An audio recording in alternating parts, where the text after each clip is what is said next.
Welcome to the Mold Matters Podcast. Whether you are looking for help recovering from mold illness or just want to learn more about creating a safe environment for your family, this podcast is the place for you.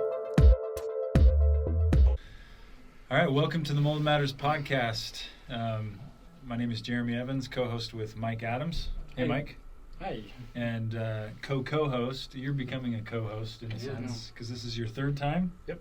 Jeff Wright, Dr. Jeff Wright, joining us today for another podcast. Of course, Jeff, we bring you on the podcast as a mold expert who has helped, I don't know, probably in the thousands of people who dealt with mold illness. Am I exaggerating? No. Thousands, yeah. And we formed a relationship with Jeff many years ago on the remediation side, and together we're able to help a lot of people get better. As he got, as you famously say, you got to get out of the mold and then you got to get it out of you. Jeff got it out of them. Yep. And then we tried to get them out of the mold.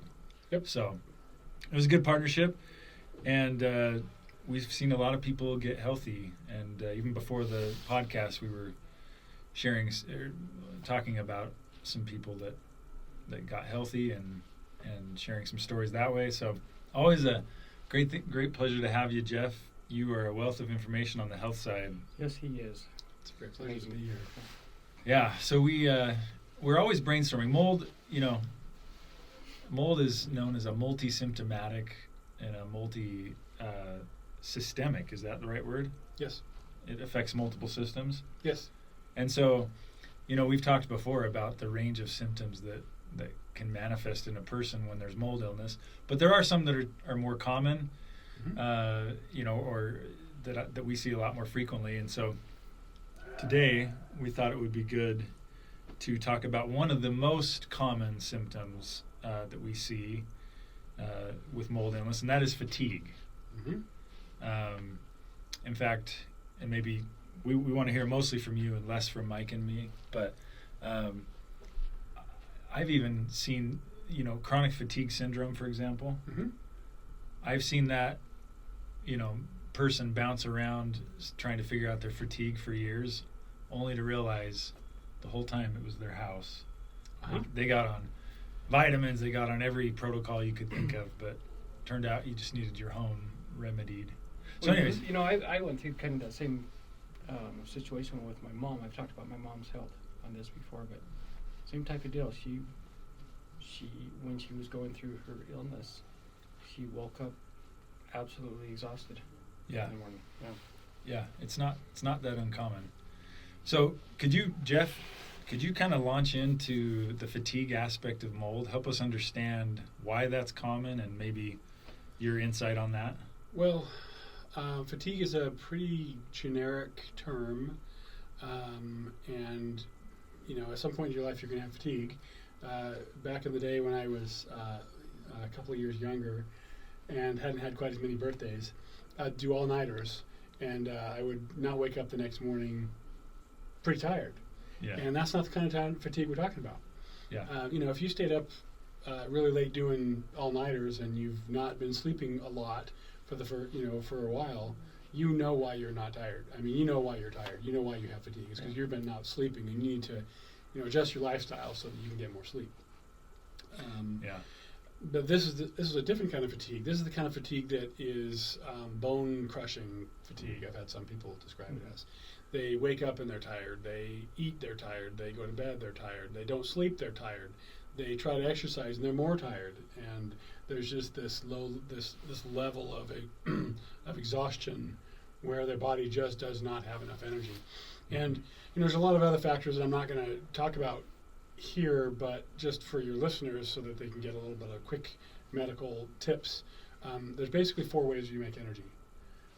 But all of them come down to the one most important nutrient that we all take in every day. That's oxygen. How do you know? Stop breathing for a couple of minutes, and you'll know that you need oxygen pretty badly. And so, if you can't breathe, you can't get oxygen in, or if your heart is not pumping very well, or if your blood is not carrying that oxygen very well, you're going to be more tired because there's a delivery problem. But where mold hits isn't so much in the delivery problem, although it can affect the heart and make it less effective. Okay. There are people that actually get heart arrhythmias, heart palpitations, a lot of other heart problems from mold exposure, chronic mold exposure, not acute usually.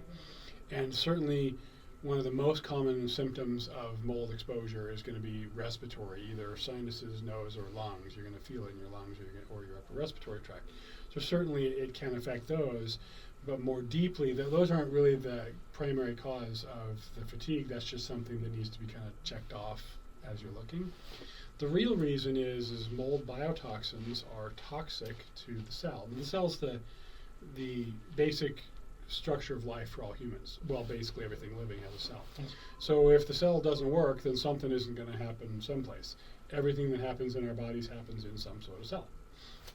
The heart has a heart cell, and the intestinal tract has intestinal tract cells. But inside the cell is a thing called the mitochondria. And I remember from junior high anatomy, or junior high life science, was the mitochondria is the powerhouse of the cell. Yes. And so let's just call it that. It is the powerhouse of the cell.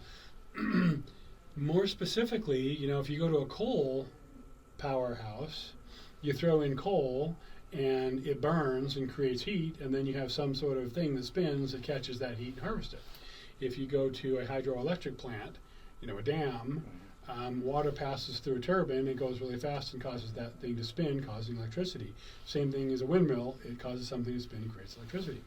Well, our bodies will, when you breathe, all that oxygen goes right to the mitochondria. The mitochondria splits it in half, the oxygen, and then you have this free radical that's highly energized, and then it siphons off all the energy, turning it into chemical energy instead of oxygen energy, and then that's what makes us go. So there's a little bit of biochemistry for everybody. I don't want to call it biochemistry up front, that scares people off. Yeah. Tell us afterwards. No, I'll tell you. Yeah, So the biochemistry and the physiology of the way the cell works is you get oxygen, you break it, you siphon it off and use it, and the waste is carbon dioxide and water, both of which the body can use in other places. So the problem is if you poison the system or you poison the machinery that takes oxygen and uses it, then all that machinery goes slower.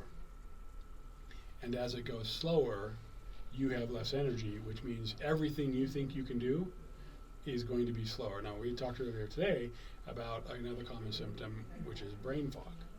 Or you can't think, you can't formulate sentences. This is another common symptom. Well, that is fatigue of the brain, meaning the brain doesn't have enough energy to properly function. And so they just can't think, they can't process. Their brain just seems, I like to think that when this happens to me, I like to think that I got hit with a stupid stick. And I can't think and process, so, So, Dr. Wright, am I oversimplifying this to say that the mycotoxins almost, in a way, replace the oxygen coming to your cells? So they poison the system that would use the oxygen. All right. That makes sense. And that's the basic process, biochemistry process you just described is the same thing that happens with brain fog, just happening in different parts just of the brain. happening. Now, there's a lot of other key factors that are going on here, but the one factor that is very common in the people I've worked with is they have mold and don't know it. And why we live in Utah, so we're doing this podcast and this video in Utah, and all our listeners are someplace else in the world. They might be in a hot, humid place. They might be in a moist, humid place. They might be in the tropics, or they might be listening to the tropics. And they're like, well, of course there's mold everywhere, because that's the way it is. But here in Utah, we have a dry climate, and so everybody presumes, stupidly or ignorantly, they presume that, gee whiz, maybe we just don't have mold here, but they do. We have a lot of mold here because our homes are built to be tight. We want to have good circulation inside, and we don't want the house to breathe too much because we want to have them efficient. Well, the problem with efficiency is that it doesn't breathe very well, and then when the mold does get a handle on things, it doesn't have any competition, then it grows. So the brain fog and the fatigue, we've talked about allergenic versus kind of a toxic response. Is that more of a toxic response then? It's more of a toxic response. The mycotoxins are basically poisoning the system, and so it doesn't process the oxygen very well. Because I even I mean, I've said this before too. I've gone into so many moldy houses that I come out sometimes feeling a little sluggish.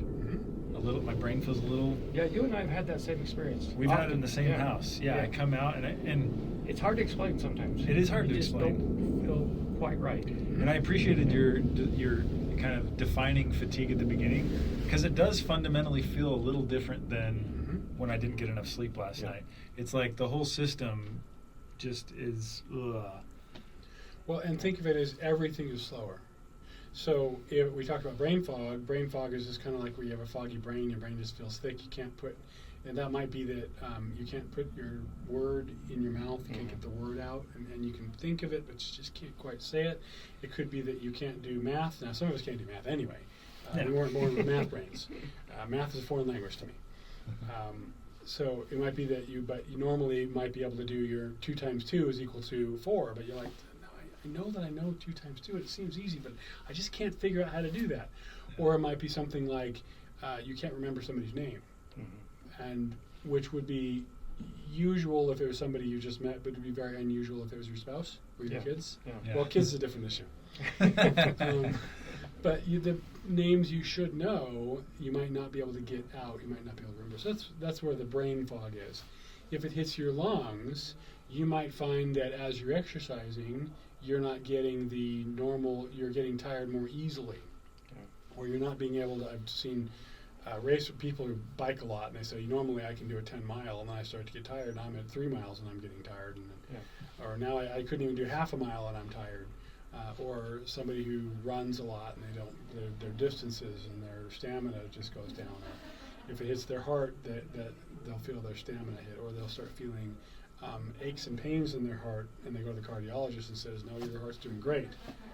Well, they asked the wrong question. They weren't asking, are you having a heart attack or heart failure? Is there a functional change that might be going on in the heart? If it hits your intestinal tract, you could have what I like to refer to as intestinal adventures. Now, that could be diarrhea, that could be constipation, it could be just poor digestion, where you just feel like you eat food and it sits there and just doesn't digest. It could be that you lose your appetite. It could be that you start food that you used to like just doesn't sit well anymore, doesn't digest very well. If it hits the kidneys, you might start peeing a lot. Oh, really? Okay. Yeah, I've heard that symptom. I'm like, well, that's kind of a diabetes symptom too, right? What's diabetes insipidus, not necessarily diabetes mellitus, which diabetes insipidus is frequent urination because of a pituitary problem. Diabetes mellitus is sugar diabetes, where you get too much sugar and then your body starts urinating now. So it's more of a diabetes insipidus problem.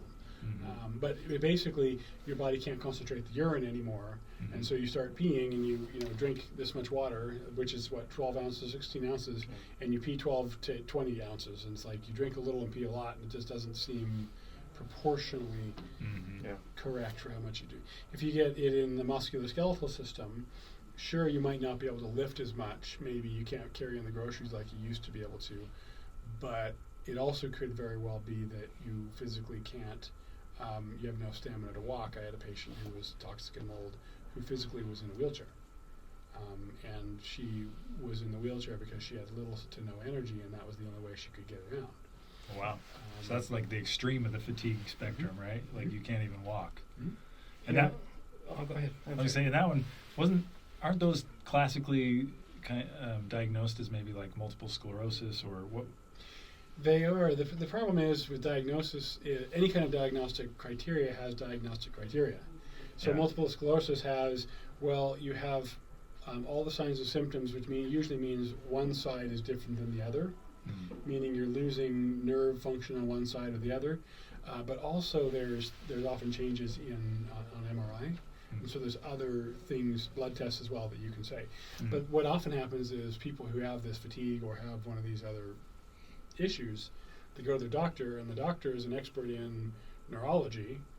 So they go to the neurologist, and they know all the diseases, and they know how to fix, they know how to treat all these diseases, but they run the tests, and they say, well, you don't have any of these diseases.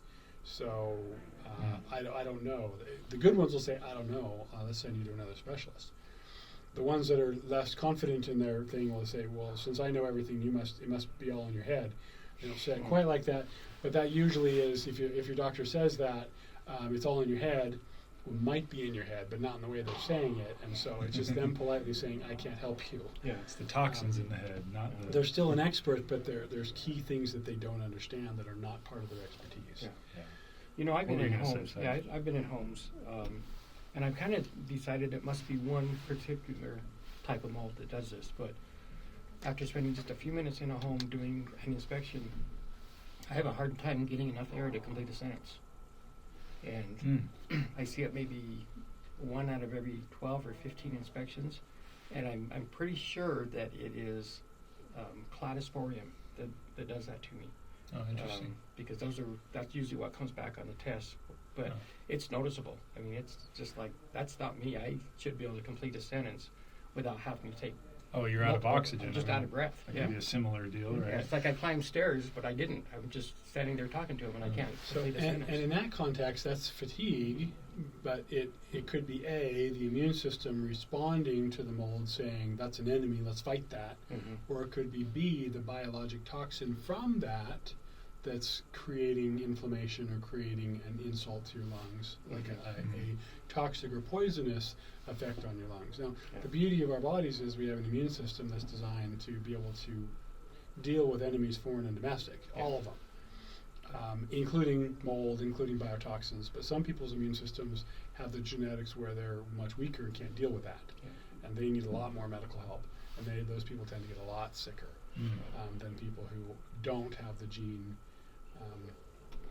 So when you see, if someone comes in to see you, for example, and they say, basically, I think I have chronic fatigue, or I'm chronically tired all the time, do you automatically suspect mold, or what? How do you kind of determine if it's a mold issue, or? What's on my list?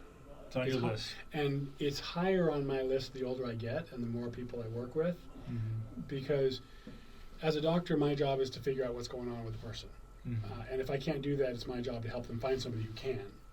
So if somebody walks in with chronic fatigue, I have a laundry list of stuff that I look for. So at the very beginning I said, fatigue, you have to be able to breathe, because oxygen is the single most important thing we take in every day, and we have whole systems designed around it. So if you can't breathe, there's a lung function problem, and that could be affecting it. Now, usually people who have chronic fatigue, that's not their problem. Yeah. But I have to look at that at least just to make sure. Check that box off, that's not it. Then I need to run blood work just to make sure that there's no anemias going on. Anemia means can't carry oxygen. Now, there's iron deficiency and a bunch of other kinds of anemias, but anemia means you can't carry oxygen, which means you can breathe fine, but you can't carry it someplace to use it. They need to have normal heart function. But usually by the time I see them, those things have already been rolled out. Checked all those boxes off. Those are not the problem. All the major organs. And so then when I started looking at the chronic fatigue, I start looking at some sort of poisoning. And the single most common poisoning that I see is biotoxins from mold. Because remember, the mitochondria is the powerhouse of the cell, so if somebody is chronically fatigued, that's where their problem is. It's not in a tissue like muscles or heart. It's in the mitochondria, which is a systemic thing. And so then it's a matter of, I like to say, it's really hard to dry off if you don't get out of the pool first. And so you got to get out of the pool. And this is non-negotiable. If somebody wants to live in a moldy home, I can help them this much. I can help them an inch or two. But I'm never going to be able to really help them until they physically get out of the home. Environment, yeah. so so you have treated, and maybe in partnership with us, you have seen your patients through healing from chronic fatigue. Yes. Is that? Do you feel pretty confident in getting them right, especially if it's mold, right? I met one family, and mom was in a wheelchair, and she wasn't the first person I met. I met one of her kids because he was having some issues, and mold was the problem. Her fatigue started about 4 weeks after their massive flood that they cleaned up. Right. But upon my questioning, there were lots of things that they didn't do to clean it up right. And now when I see her sporadically, because she's doing great, she walks in, she has plenty of energy. I mean, she, like everybody else, has issues, but it's not a wheelchair anymore. She drives herself in, gets out of the car, comes in the clinic, so yes, I have seen a number of people recover. So I just actually remember this. Do you remember? This is a few years ago. So I I was living in a place with a friend a few years back, and do you remember I called you on the phone? I do. Yeah. Yeah. Yeah. And we kind of talked through. I didn't know much about these chronic illnesses, and that mold was such a big player. Mm-hmm. So Mike and I, and this friend of mine, we talked on the phone, and Mike did tell me, he's like, I'm convinced it's mold. So Not that I knew anything about the medical side of it, other Yeah. than I've just seen it so many times. Yeah. You know. yeah, it just seemed to check all the boxes. He was sleeping 20 hours a day, and he was still tired. I rarely saw him. I mean, I'd come home. I wasn't home very often myself, but I maybe saw him, I don't know, once every couple weeks, and he'd come down and eat, and then he's like, I'm tired, and go back to bed. So we ended up fogging it, and then he had another mold issue, leak, I can't remember. He cut open the ceiling. Anyways, we had to fog it again. But when I was living with him, and to this day, I just asked him, he couldn't work he had to quit his job, or basically work nothing. But yeah, in just 2 or 3 years, he's working full time. He told me, he's like, I can work about a full-time schedule now. Like, he started with 5 hours a week, then 10 hours a week. When I was with him, he got up to like 20 hours a week, and now he's up to pretty normal life. Mm-hmm. It's pretty amazing. But I'm confident it was the mold, because that's pretty much the only thing. Yeah, that was a condo, wasn't it? Was that a condo? No, it was a house. Was it? Okay. Yeah, it was a house. Yeah. But so from the healing side of things, once you've identified it's kind of mold and chronic fatigue, do you do anything different, as far as your protocols when it's chronic fatigue or fatigue from mold? Well, chronic fatigue is a fancy way of saying we have no idea why you're tired, but you're tired. Mm-hmm. And usually chronic fatigue isn't diagnosed until they've run all the normal fatigue tests. Yeah. Like, this is not your thyroid, your heart's fine, your lungs are fine, you're not anemic, and you don't have any viruses or bacteria or anything. You don't have any infections that we can find, so therefore you have chronic fatigue syndrome. Yeah. A syndrome is just a garbage diagnosis, meaning we don't know what it is yet. We're still trying to figure it out. Yeah. And all the syndromes are like that. So what I find is there's always a toxicity piece. Yeah. And so so you're not treating, this is fatigue, I'm going to kind of cater towards the toxicity fatigue. No, fatigue is a symptom. Like, if you walk in the emergency room and you're having chest pain, that's a symptom. They don't automatically put you on the table and cut you open to do a roto-rooter to clean out your arteries, and they don't do an angiogram to figure out if you're having a heart attack or not. They first run blood tests to see if this is a heart attack, or if this is anxiety, or if this is inflammation of the chest bone, Mm-hmm. or if this is indigestion can cause those severe symptoms, or you can actually get a spasm in your throat that can cause heart attack-like symptoms. Okay. So the heart attack, the chest pain is the symptom. Fatigue is the symptom.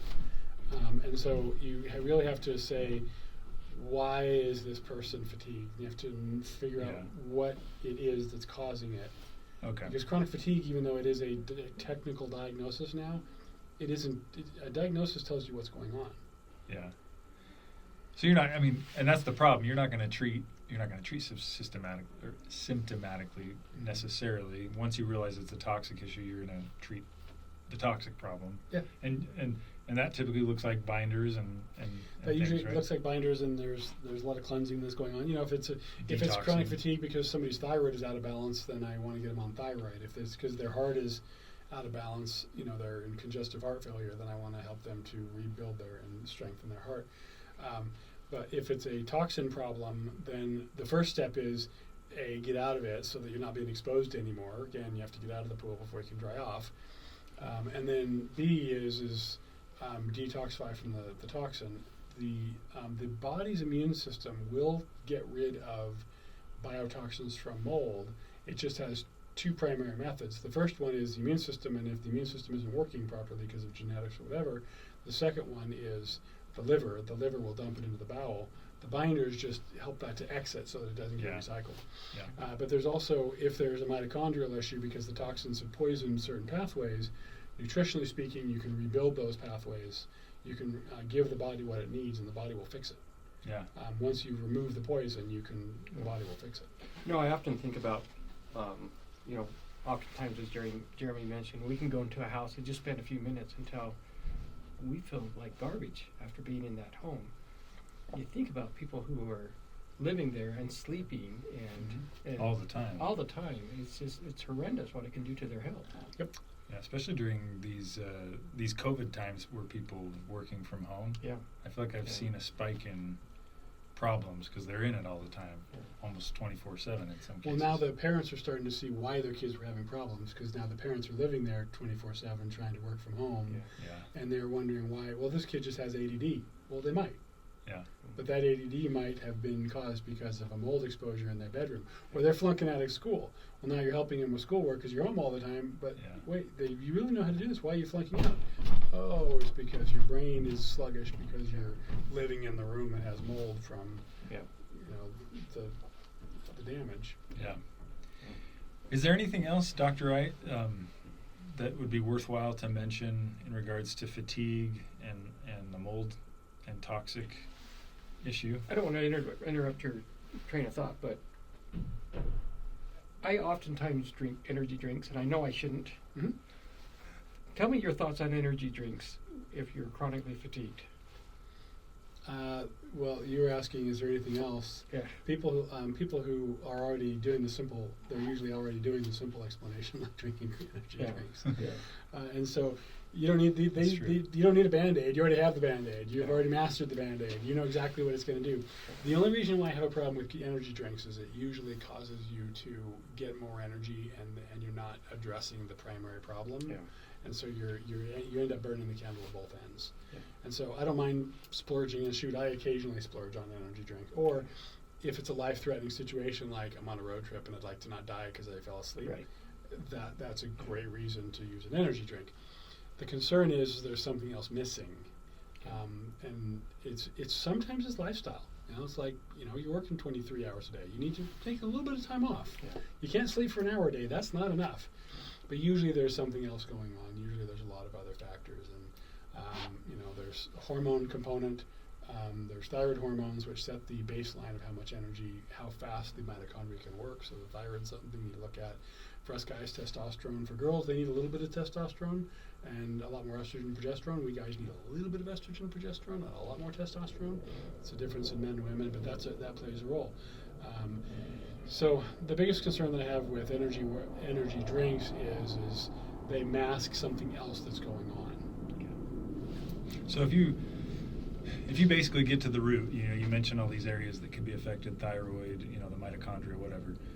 So if you can really get to the root issue of your fatigue, you shouldn't feel the need probably to take energy drinks. Is that true? Yeah.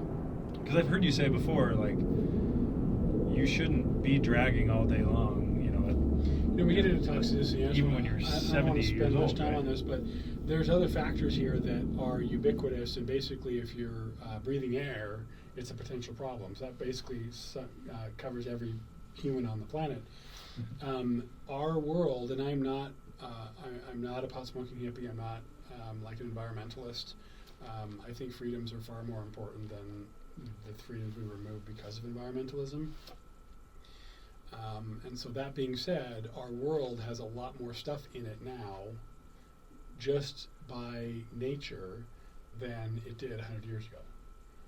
And 200 pollutants, years ago. is that what you're referring to? So, there's persistent organic pollutants, things like dioxin, PCBs, and things like that. Those have an effect on energy production. There's heavy metals.